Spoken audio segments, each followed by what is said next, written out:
Have you ever had the person you're supposed to trust most in the world look you in the eye and treat you like a piece of furniture they're tired of? I have. My son's wife did it through the cold static of an intercom, telling me the home my husband and I built with our bare hands was no longer mine. In that instant, the floorboards didn't just creak under the weight of my memories. The entire foundation of my life, of my family, cracked right down the middle. Everything I thought I knew about. Love and loyalty turned to dust in the damp Massachusetts air. It feels like waking up from a long, peaceful dream only to find yourself buried alive. The air is thin, the silence is deafening, and every memory you hold dear is just another handful of dirt being shoveled on top of you. Today, I'm going to tell you how a single, polished digital keypad became a symbol of the most profound betrayal I've ever known, and how the quiet strength you think you've lost can be the only thing that saves you from being erased. This isn't just a story about a house. It's about the fight to prove you still exist when the people you love have already written you off. Every second you ignore the small signs of disrespect, you risk facing a locked door of your own.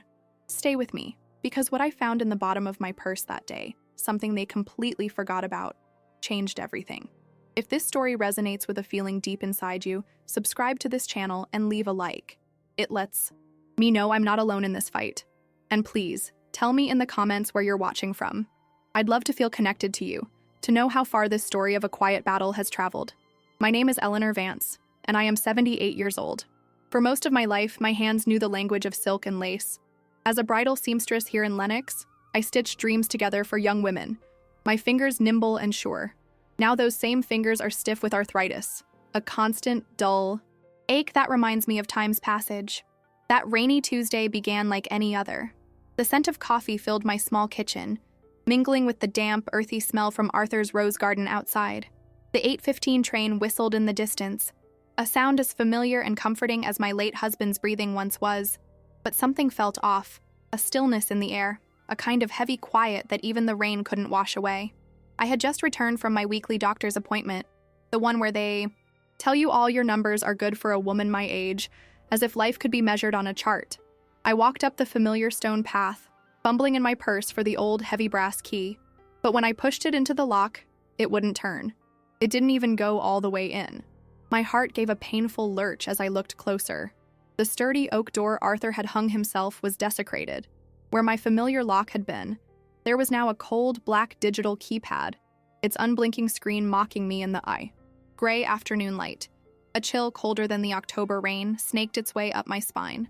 I pressed the small button on the new intercom system, my hand trembling slightly. A moment of static, and then Brenda's voice, sharp and sterile, cut through the speaker. "Yes?" she asked as if I were a delivery person. "Brenda, it's Eleanor. My key doesn't work." There was a pause, a silence so calculated it felt like a physical blow. "I know, Eleanor," she said, her voice devoid of any warmth. "We changed the locks. For everyone's safety. Your things have been packed and sent to a lovely retirement community downtown. It's for the best." My own breath caught in my throat. The words didn't make sense, like a language I'd never heard before. Retirement community? My things? I immediately pulled out my phone, my thumb shaking as I tried to press Richard's name. It rang, and rang, and rang, each tone echoing in the cavernous space of my sudden, terrifying loneliness. He didn't answer. My son, my only child, wouldn't answer his phone while his wife evicted me from my life, speaking to me through a metal box as if I were a stranger she was shooing from the porch. Looking through the peephole, I could see her silhouette moving past the hallway, a dark shape in the warm light of my home. It wasn't a mistake. It wasn't a misunderstanding. This was a plan, executed with a chilling efficiency that left no room for questions. They hadn't just changed a lock. They had locked me out of my own history, and my own son was a silent accomplice. The rain started to fall harder, plastering my thin coat to my skin, but I could barely feel the cold. I was numb, standing on the precipice of a betrayal so vast I couldn't see the bottom. The dampness finally began to seep into my bones, a deep, aching cold that had nothing to do with the weather. My arthritic hands throbbed, clenched into fists inside my pockets. I could smell the wet soil of Arthur's rose garden, a scent that had always meant home and safety. Now it smelled like a graveyard, the final resting place of 50 years of my life. I rested my forehead against the cold, solid wood of the door, the one Arthur had spent a whole weekend sanding and staining. his brow furrowed in concentration, wanting it to be perfect. Perfect for our home, for our family. A memory, sharp and unbidden, pierced through the fog of my shock. I was standing in this exact spot, holding a tiny, blanket-wrapped Richard in my arms, bringing him home from the hospital. Arthur held the door open, his face split by a grin so wide it made his eyes crinkle at the corners. The house smelled of fresh paint and hope back then. He had carried us both over the threshold, whispering, "Welcome home, my family." How could that boy, that beloved baby, be the man who was letting this happen? How did his wife's ambition become more important than his mother's heart? I thought of Brenda's visits over the past year. They were never just visits. They were inspections. Her sharp eyes would scan the rooms, not with affection, but with calculation. She'd run a perfectly manicured finger over the mantelpiece, her expression a mixture of pity and impatience. "This property has so much potential, Eleanor," she'd said just last month, her voice dripping with a false sweetness that always set my teeth on edge. "It's a gold mine, just sitting here. A professional staging, some modern touches. You wouldn't even recognize it." I realize now she was telling me her plan all along. The dialogues replayed in my head, each one a small cut I had ignored. "Don't you get lonely here all by yourself?" she'd ask, while scrolling through listings on her phone right in front of me. "A community would be so much better for you. Activities, people your own age." It was never a suggestion. It was a sentence. She wasn't seeing a home filled with a lifetime of love. She saw an asset that wasn't performing, an obstacle to her financial dreams. And I, the keeper of that home, was just part of the outdated decor she was so eager to tear out. The loneliness was a physical weight now, pressing down on my chest and making it hard to breathe. Arthur has been gone for 5 years, but he never truly left. He was in the creak of the third step on the staircase, the way the afternoon sun hit the armchair where he used to read, the faint scent of his pipe tobacco that clung to the curtains in his study. Brenda wasn't just taking a house. She was taking him from me. All over again, silencing the echoes of our life together with her cold, silent efficiency. The house was my last living connection to him, and they were severing it. I stumbled off the porch, my shoes sinking into the rain-softened grass. I made my way around to the side of the house, my eyes fixed on the kitchen window. That was where I'd stood on a stool as a little boy, helping me bake his birthday cake, his face dusted with flour. The light was on inside, but it was a harsh, white LED glare, not the warm, buttery yellow from the lamp I always kept on. It looked sterile, like a showroom. My home, my warm, cluttered, living home, already looked like a ghost. It was the most surreal feeling, as if I were watching a movie of my own life, but someone else had taken over the leading role. I could see my favorite quilt, the one I'd spent a winter making, folded neatly on the rocking chair, but it was folded wrong. Arthur always folded it corner to corner, a specific way he had. This was just a careless drape, a small, insignificant detail that screamed louder than any shout, "You do not belong here anymore." A stranger was now living amongst my memories, and they didn't even know the proper way to honor them. My hand dove into my purse, searching for a handkerchief, for something to ground me. My fingers, numb and clumsy, brushed against something hard and cold at the very bottom, tucked away in a side pocket I rarely used. It was a small, heavy weight, a familiar weight I hadn't felt in years. Forgetting the cold, forgetting the ache in my joints, I pulled them out. A set of 2 old, rusted keys on a simple brass ring. They felt like the only real thing in a world that had suddenly become a nightmare. They weren't for the house. I knew that instantly. The front door key was the one I'd tried to use, the one Arthur had cut himself. These were different, older, heavier. The sight of them resting in my wrinkled palm unlocked a memory that was buried deeper than any foundation. It was a memory of a hot summer day, the air thick with the smell of freshly cut hay, long before the first wall of our home was ever raised. It was a memory of Arthur's hand closing over mine, pressing these very keys into my palm. "These are for the land, Ellie," he had said, his voice low and serious, his eyes looking not at the house plans but at the horizon. Not the building. The house is just wood and nails. The land remembers. He was talking about our promise. Our promise to old Mr. Abernathy, the farmer who sold us this plot for a price that was more kindness than business. He'd made us swear we'd be custodians, not just owners. It wasn't a deal recorded in a courthouse. It was a gentleman's agreement, sealed with a handshake and a letter. That letter. It was tucked away safely inside a small tin box that had once held my sewing needles, and that box was hidden somewhere that only these old, forgotten keys could open. Brenda and her talk of market value, of flipping the property for a profit. She would never understand the sanctity of such a promise. To her, land was just dirt you could sell to the highest bidder. To Arthur, and to me, it was a living thing you had a duty to protect. A legacy.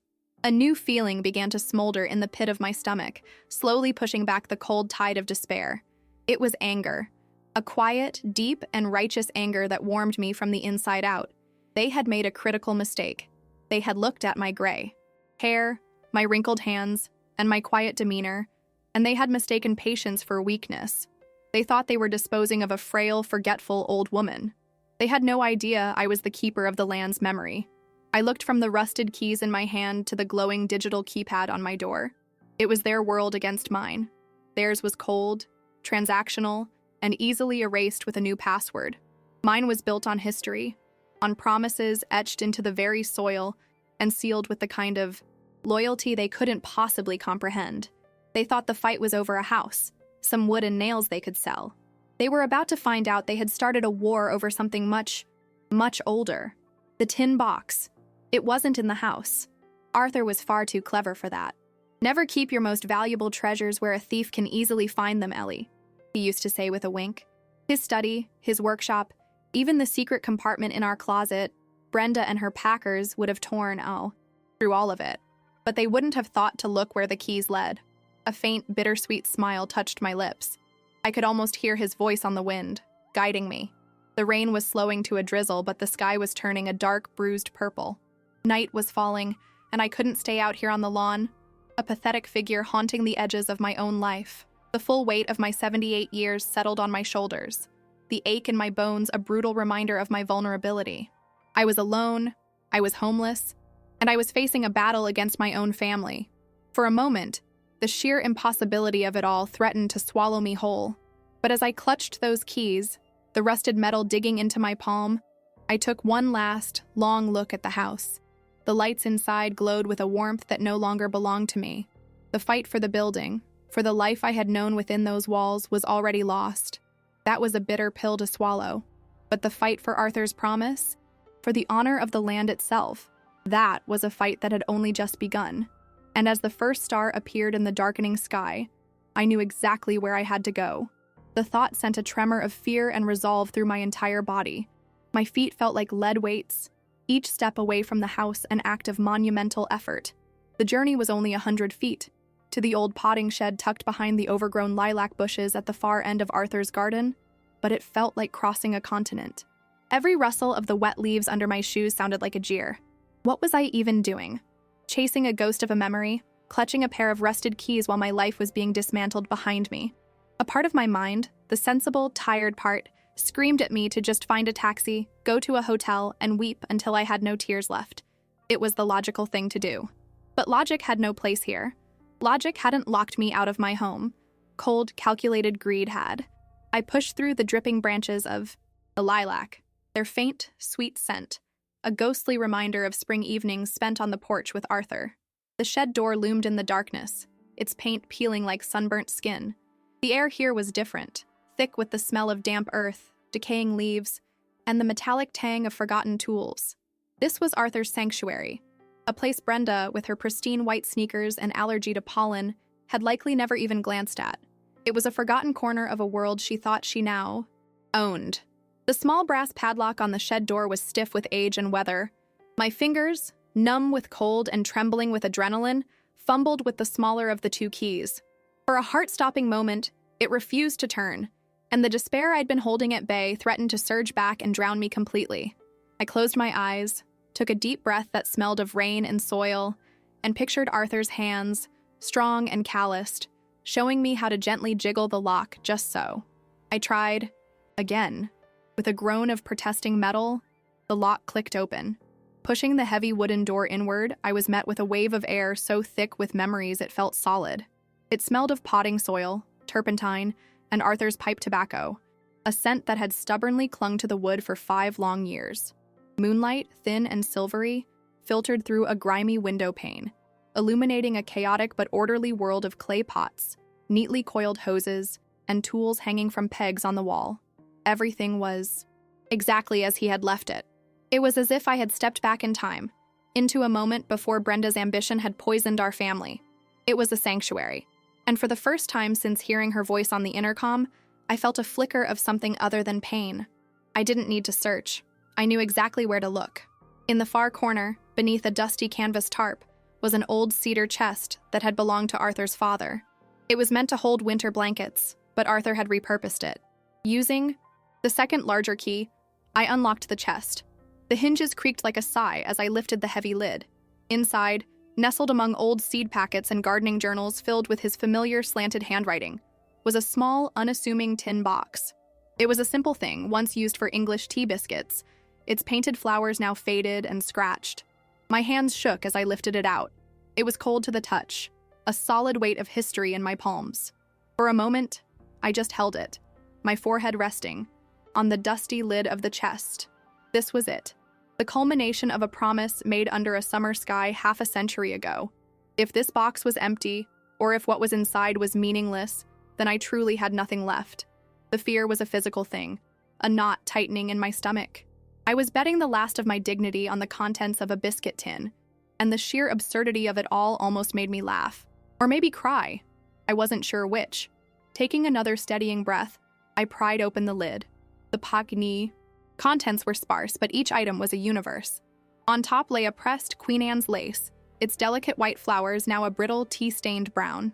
Beneath it, a small black and white photograph of a much younger Arthur and me, standing on the empty plot of land, our faces bright with a future we couldn't wait to build. And under that, wrapped in oilcloth and tied with a faded red ribbon, was a stack of papers. The top one was a letter, the handwriting a strong, clear cursive I recognized. Immediately, it was from Mr. Abernathy.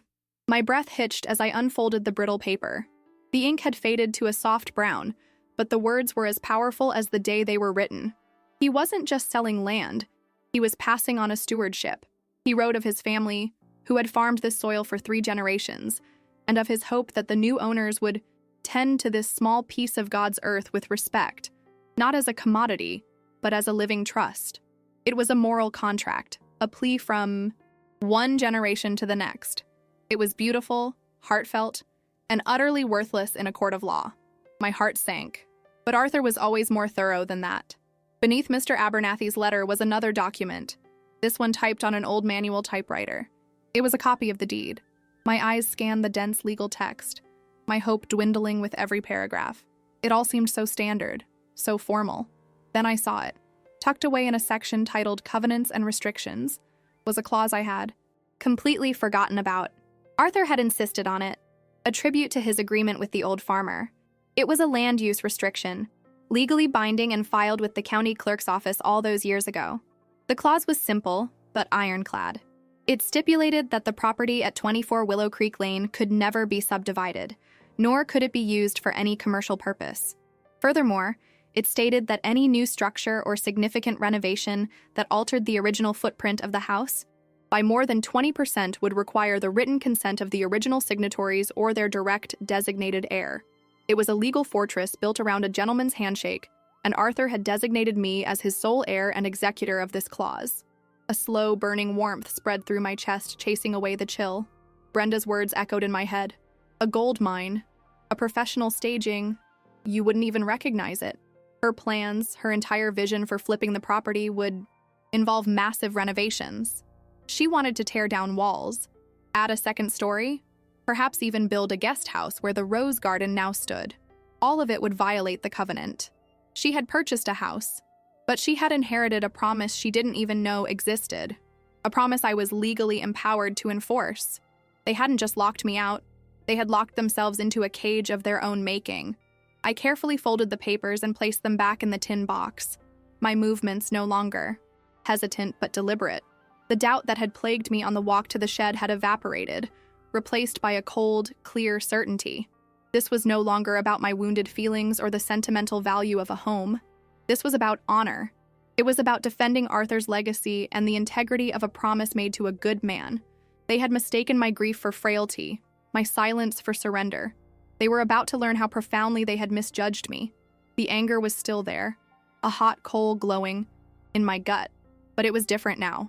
It was no longer the helpless rage of a victim. It was the focused, righteous anger of a protector. I felt like one of my own needles, small, sharp, and capable of stitching together a new reality or piercing through the thickest fabric of deceit. Brenda and Richard saw me as an obstacle to be managed, a piece of old furniture to be moved to storage. They failed to see that I was the foundation, and I was not going to crumble. I closed the lid of the cedar chest, the sound echoing with finality in the small, silent shed. My path forward was suddenly illuminated, not by moonlight, but by a fierce internal resolve. I couldn't fight them on their terms. The world of fast money, aggressive lawyers, and heartless transactions. But I could fight them on mine. The world of history, of memory, of promises kept. The land itself was my ally. The very dirt they stood on was bound by a covenant they had been too arrogant to discover. My mind started working. The gears that had been rusted with shock and grief beginning to turn with a smooth, familiar hum. I needed a safe place for these documents. I needed to find a telephone. And I needed to speak with someone who understood the history of this town. Someone who valued a man's word over a developer's blueprint. I thought of old Judge Hemlock, retired now, but a man who had played poker with Arthur for 30 years. He would remember. He would understand the sanctity of such an agreement. I stepped out of the shed, leaving the door unlocked. It no longer felt like hiding something, but like keeping it safe until it was time. The night air felt different now. The damp chill didn't seem so menacing. It felt crisp, clean, like the start of a new season. I looked back at the house, at the warm lights glowing in the windows. It was still my home, but in a different way. I was no longer fighting for the right to sleep in my bed, but for the soul of the very ground it was built upon. The immediate, desperate need for shelter was still there, a practical problem that needed solving. My purse contained my wallet, with a few $100s in cash and my credit cards. It would be enough for a room at the Red Lion Inn just down the road. The thought of a clean bed, a hot cup of tea, and a door that locked from the inside was a beacon of comfort in the darkness. I would be safe for the night, and in the morning, the battle would begin. I walked away from the garden, not back, towards the mocking digital keypad on the front door, but down the long driveway towards the road. Each step was lighter than the last. The weight of despair had been lifted, replaced by the heft of purpose. I was no longer Eleanor Vance, the evicted old woman. I was Eleanor Vance, the custodian of Arthur's promise. A quiet strength, a resilience I'd forgotten I possessed, flowed through me like a current. I reached the end of the driveway and paused under the glow of a street lamp, the mist swirling around my feet. I could see the silhouette of the house against the starry sky. It looked beautiful, peaceful, completely unaware of the turmoil it represented. Brenda thought she had won. She was probably inside, pouring a glass of expensive wine, celebrating her cleverness. She had no idea that her victory was built on a foundation of lies, and that the quiet old woman she had cast out into the rain held the one key she had forgotten. The key wasn't to a door, it was to the truth. And I knew, with a certainty that settled deep in my bones, that the truth was a far more powerful thing than any digital lock. I turned my back on the house and started the short walk into town. The rain had stopped completely, and the air smelled clean, washed new. It felt like a beginning. The shock had passed. The grief was still there, a dull ache beneath the surface, but it was no longer in control. I thought about Richard, my son. The pain of his betrayal was a separate, deeper wound. How could he stand by and let this happen? Had Brenda's influence completely hollowed him out, leaving nothing of the boy I raised? That was a question for another day, a battle to be fought on a different front. For now, my focus had to be singular. Protect the land. Honor the promise. The personal betrayals would have to wait. There was work to be done. My reflection in a darkened shop window showed a woman I barely recognized. Her hair was damp and messy, her face pale and etched with exhaustion. But her eyes held a fire that had not been there that morning. It was the look of a woman who had been pushed to the very edge and had discovered not an abyss but solid ground from which to fight back. They had tried to erase me, to pack me away like a dusty heirloom. They were about to discover that I was not an antique. I was an anchor. The lights of the Red Lion Inn appeared ahead, a warm and welcoming glow. I clutched the tin box to my chest, its sharp corners a comforting pressure against my ribs. It was my shield and my sword, I felt a strange sense of calm descend upon me. The path ahead would be difficult, painful, and uncertain. It would pit me against my own son. But for the first time in a very long time, I felt completely and utterly sure of what I had to do. The turning point wasn't a choice. It was an awakening.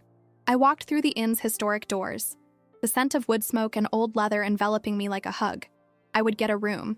I would order tea. And I would sit by the fire and read Mr. Abernathy's letter one more time, not as a victim reading an old memory, but as a general studying a map before a battle. They had started this war when they changed the locks on my door, but I was the one who was going to finish it on my own terms for Arthur. The first night at the Red Lion Inn was a strange purgatory, suspended between the life that had been stolen and the one that had not yet begun. The room was beautiful, filled with antique furniture and the comforting scent of lemon polish, but it felt hollow, like a perfectly crafted stage set waiting for actors who would never arrive. I sat in a wingback chair, the tin box resting on my lap like a sleeping child, and watched the fire in the hearth dance and flicker. The warmth felt like a lie, a temporary comfort that couldn't touch the deep, internal chill of betrayal. My first step, I knew, was to call Judge Hemlock in the morning. But a terrifying thought kept circling. What if he didn't remember? What if Arthur's friend was just another old man whose memories had faded like the ink on Mr. Abernathy's letter? Morning came, gray and unforgiving, painting the Berkshires in shades of slate and charcoal. My hand trembled as I dialed the number from memory, the old rotary sequence feeling foreign on the hotel's sleek push-button phone. My heart pounded against my ribs with each ring. A woman answered, his caregiver, her voice professionally cheerful. She told me the IE. Judge didn't take calls before 10. The small bureaucratic obstacle felt like a mountain. It was a stark reminder that the world did not stop for my crisis. It kept moving on its own schedule, indifferent to the wreckage of my life. I was just another person with a problem, and I would have to wait my turn. The wait felt like a test of the fragile new resolve I had found in the shed. When I finally got through to him, Judge Hemlock's voice was thinner than I remembered, raspy with age, but the mind behind it was as sharp as a shard of glass.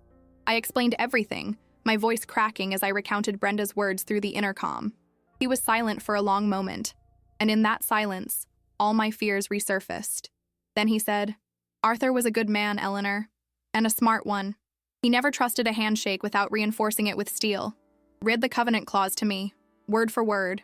As I read the legal text, the words felt clumsy and foreign in my mouth, but he listened, his occasional grunts of affirmation a lifeline in the storm.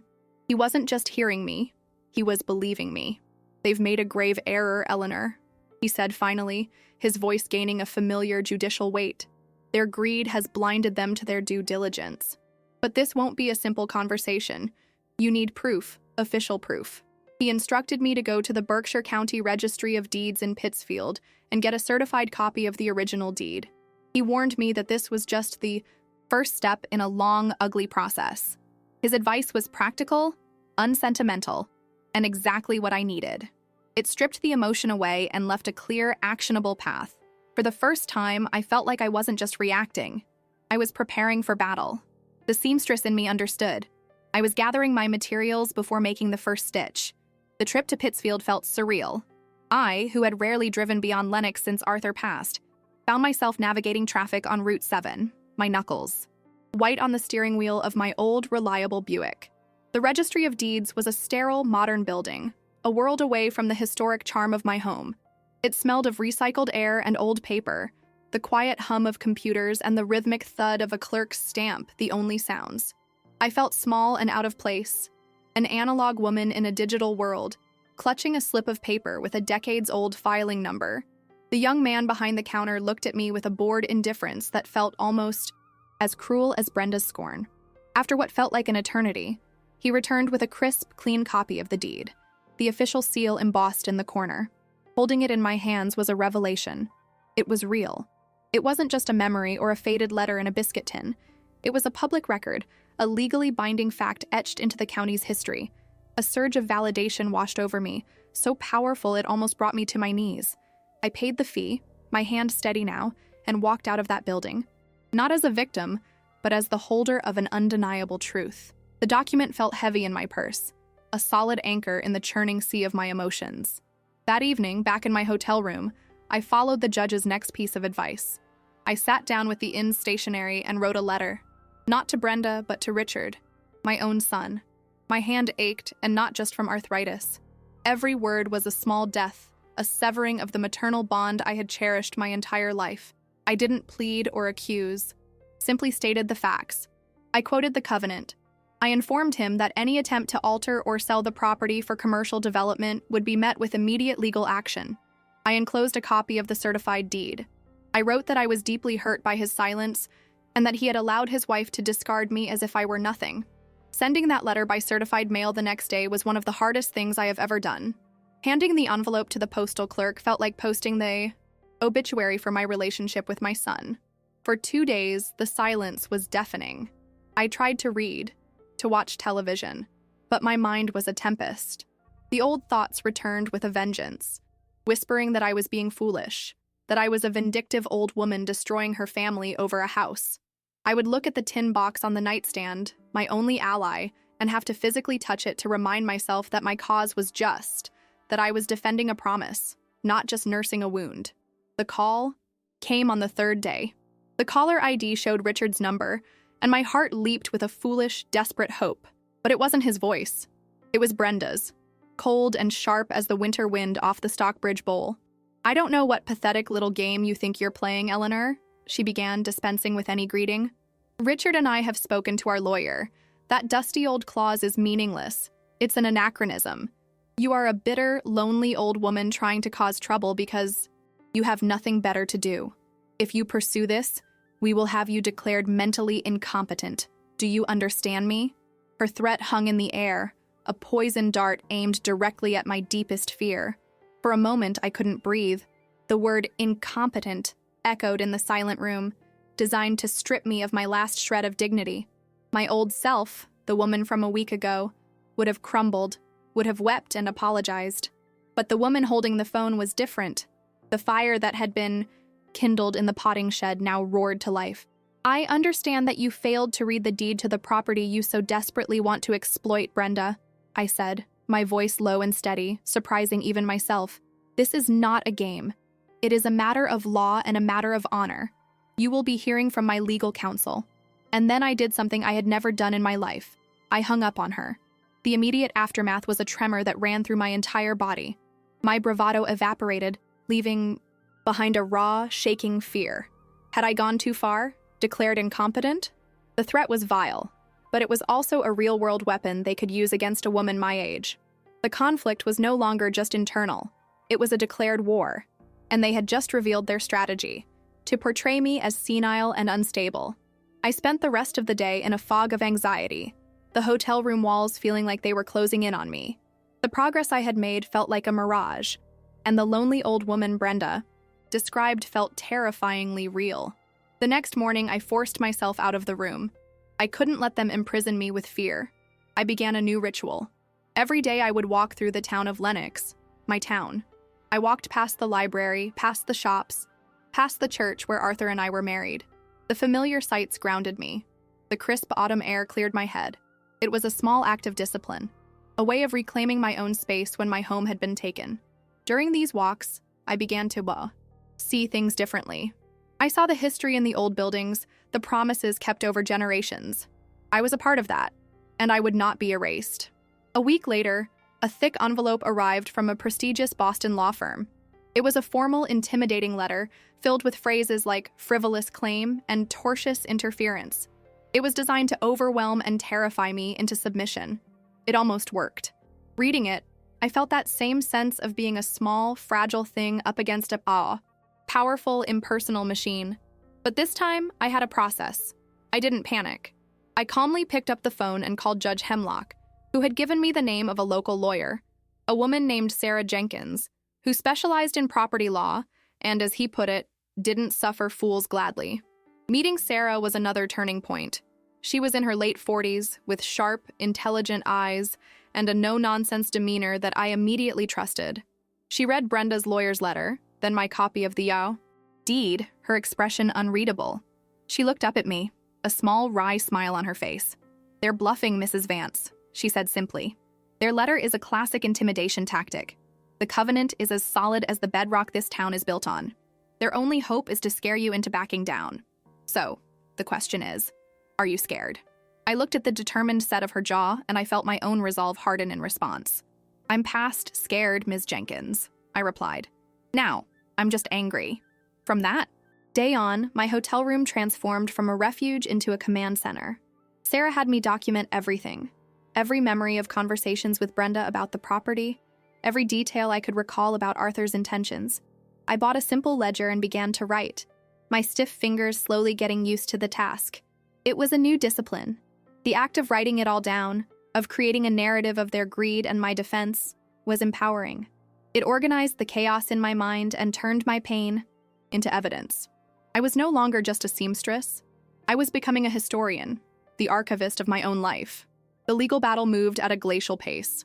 Letters were exchanged between lawyers, motions were threatened. Brenda and Richard, acting on their lawyer's advice, put a for sale sign on my front lawn, a bold public declaration of their intent to ignore the covenant and my warnings. A friend called to tell me about it, her voice full of pity. A year ago, the humiliation would have shattered me. Now, it was just another move on the chessboard. I drove past the house that afternoon. Seeing that garish red sign planted in Arthur's lawn, next to his prize-winning roses, didn't trigger a wave of grief. It sparked a cold, precise fury. That night, I couldn't sleep. The image of the sign was burned into my mind. I got up and walked over to the window of my hotel room, looking out at the sleeping town. The fear of failure was still there, a quiet hum beneath the surface, but it was different now. It was no longer a fear of being homeless or alone. It was the fear of failing Arthur, of letting his legacy be bulldozed for a profit. The conflict had become something larger than me. It was about principle. It was about the idea that some things, promises, honor, a lifetime of love, are not for sale. I realized then how much I had changed. The quiet, accommodating woman who avoided conflict at all costs, who would rather swallow her own hurt than cause a fuss, was gone. In her place was someone I was only just beginning to recognize. She was a woman who understood legal documents, who spoke with lawyers, who had hung up on her daughter-in-law, and who was prepared to take her own son to court. The grief was still a part of me, a permanent scar on my heart, but it was no longer the whole of me. It was now just one thread in a much more complex and resilient tapestry. The next morning, I called Sarah Jenkins. They put up a sign, I said, my voice devoid of any tremor. It's time to file the injunction. There was a pause on the other end of the line, and then Sarah's voice, filled with a new level of respect. Absolutely, Eleanor, she said. I'll file the paperwork this morning. They wanted a fight. Now they've got one. Her use of my first name felt significant, like a promotion. I was no longer just a client. I was a partner in this fight. We were a team. Weeks turned into a month, then 2. The rhythm of my life was completely new. Mornings were for my walks and calls with Sarah. Afternoons were for documenting, reading, and strategizing. I learned about legal precedents and property easements. I, who had once spent my days deciphering delicate lace patterns, was now deciphering legal jargon. I felt my mind, which had felt foggy with grief for years, sharpening with purpose. I was not just passing time. I was actively engaged in the most important work of my life. The arthritis in my hands still ached, but now it felt less like a weakness and more like a reminder of a lifetime of strength. One afternoon, I was organizing my file of documents, the deed, the letters, my notes, and I saw my reflection in the dark glass of the hotel television screen. I stopped and truly looked at myself for the first time in months. The woman looking back was tired. Yes, there were new lines around her eyes, but her posture was straight. Her expression wasn't one of defeat or sorrow. It was one of resolve. There was a clarity in her gaze that I hadn't seen in a very long time, not since before Arthur got sick. The timid, heartbroken woman who had stood shivering in the rain outside her own home was a ghost. I thought of Richard, and for the first time, the pain was mingled with a strange sense of pity. He and Brenda were fighting for money, for an asset. Their world was built on numbers on a spreadsheet. They had no idea what true wealth was. They had traded a legacy for a listing price. They were the ones who were truly poor. The realization didn't lessen my resolve to fight them, but it freed me from the last vestiges of my own sense of victimhood. They hadn't taken my power. They had simply revealed a power in me that had been dormant for years. I closed the file, the collection of papers now a testament to my journey. The injunction was in place, The for sale sign had been legally forced down, and a court date was looming. The war was far from over, but this crucial battle had been won. I was no longer just defending a house or a piece of land. I was defending the woman I had become. The transformation wasn't a single event, but a slow, painful, and beautiful stitching together of a new self, using the threads of old promises and newfound strength. I went back to the potting shed one evening, just to stand in the quiet and breathe in the scent of Arthur's memory. It no longer felt like a place of desperate discovery, but a sanctuary of strength. I ran my hand over the dusty cedar chest. They thought they had locked me out, but all they had really done was force me to find a different key.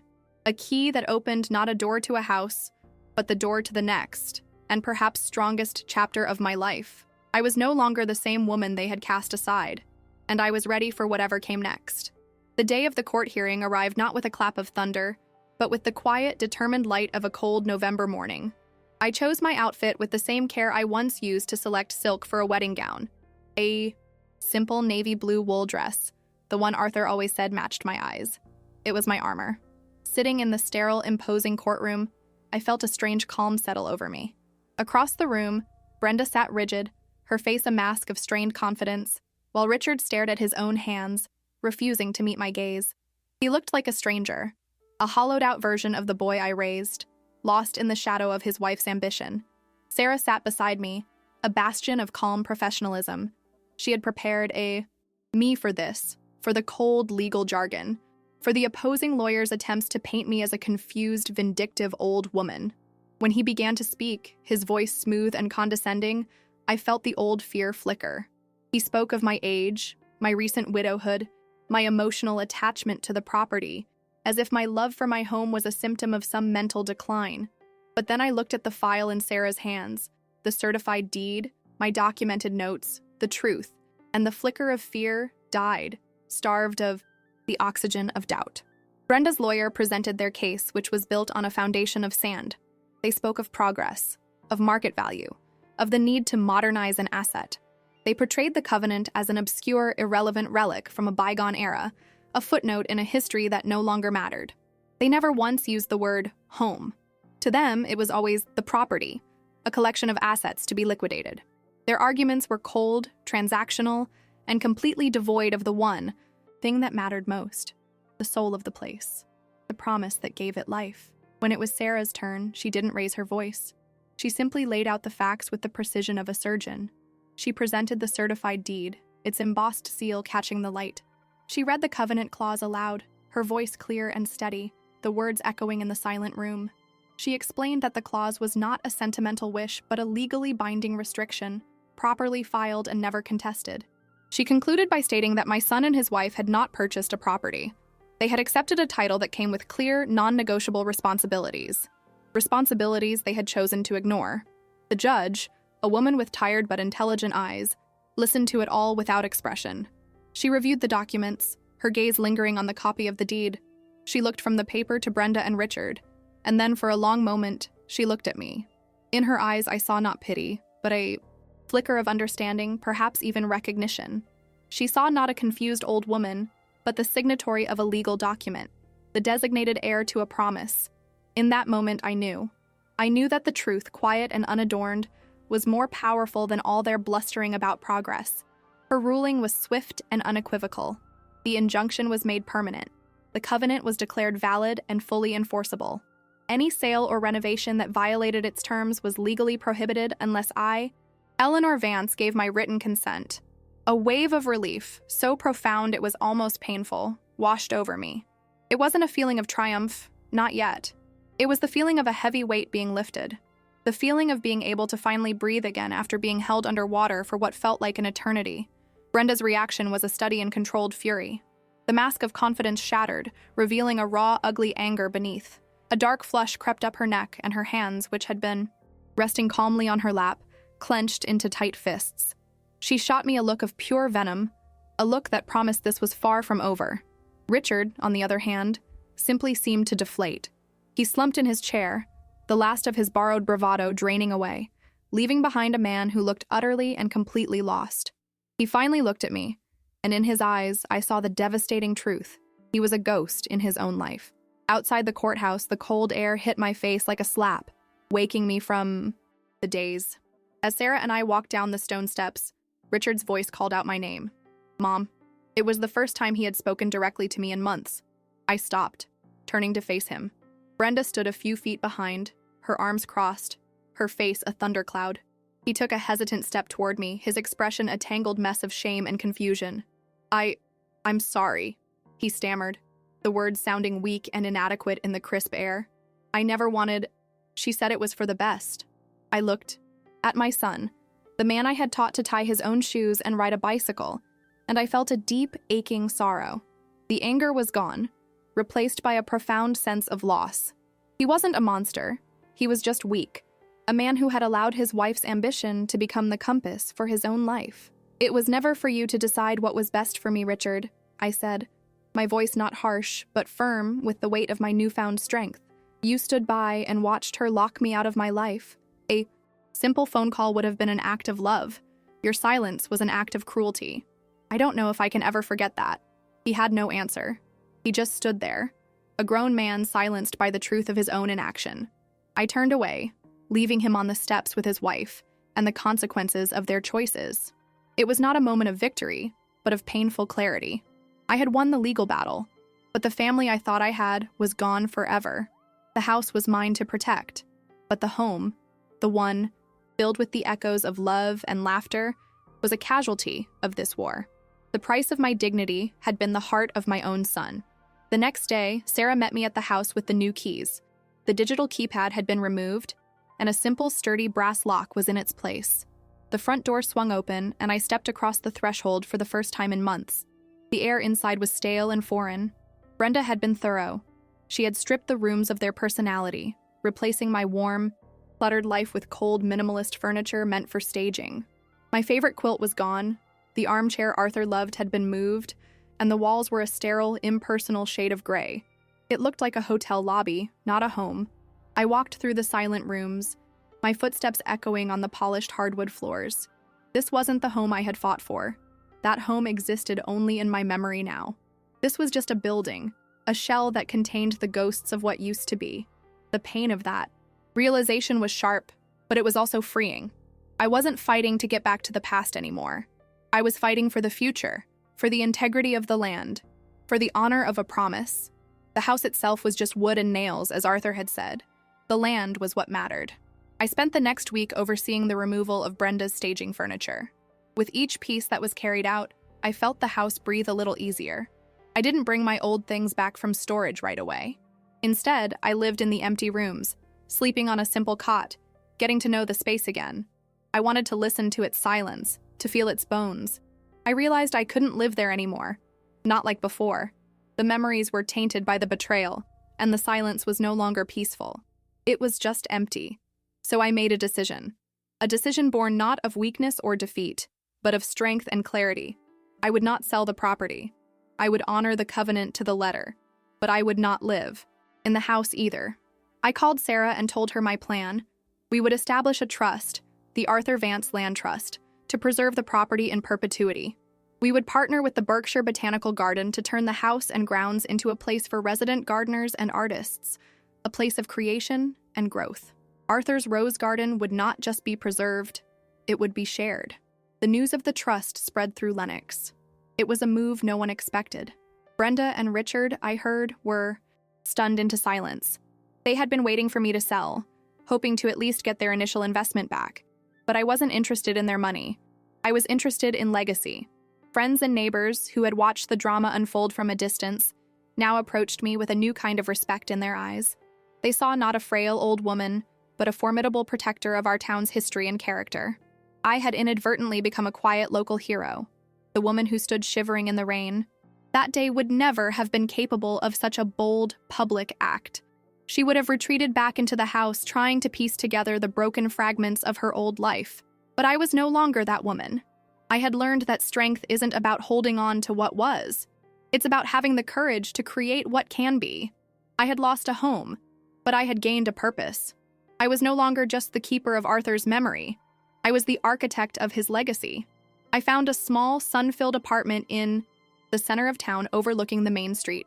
It was simple, manageable, and entirely my own.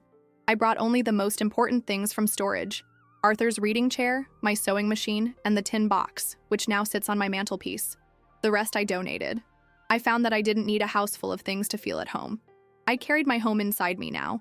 It was built of resilience, honor, and a profound understanding of my own worth. Sometimes I see Richard around town. He always looks away first. Our relationship is a ruin, a testament to the corrosive power of greed and weakness. There is a deep, abiding sadness in that, a wound that will likely never fully heal. But it no longer defines me. My life is not about what I have lost. It is about what I have built in its place.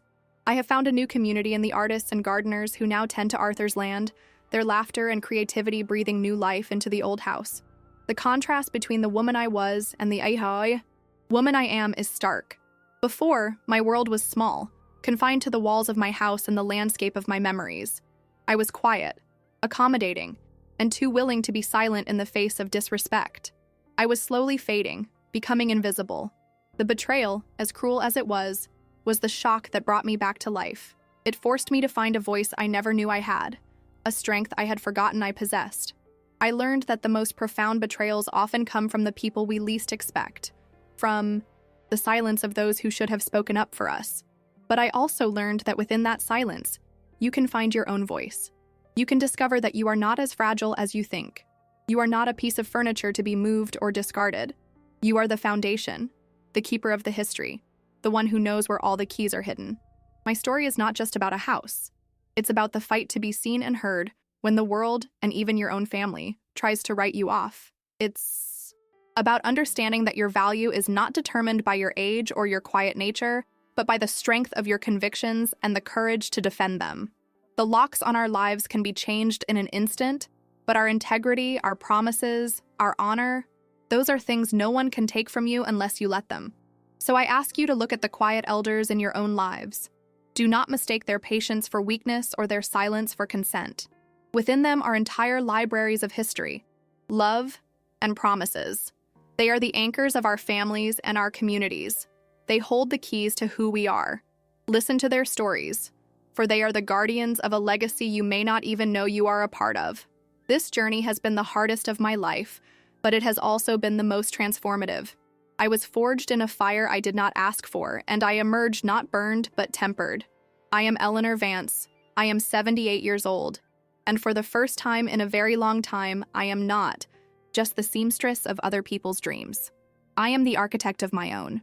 If this story has stirred something within you, if it has reminded you of a strength you forgot you had, then stay with me for more stories like this. Perhaps by sharing these quiet battles, we can remind each other that we are not alone. Let me know in the comments what this story made you feel and where you're watching from. Knowing how far these words can travel gives me a strength all its own.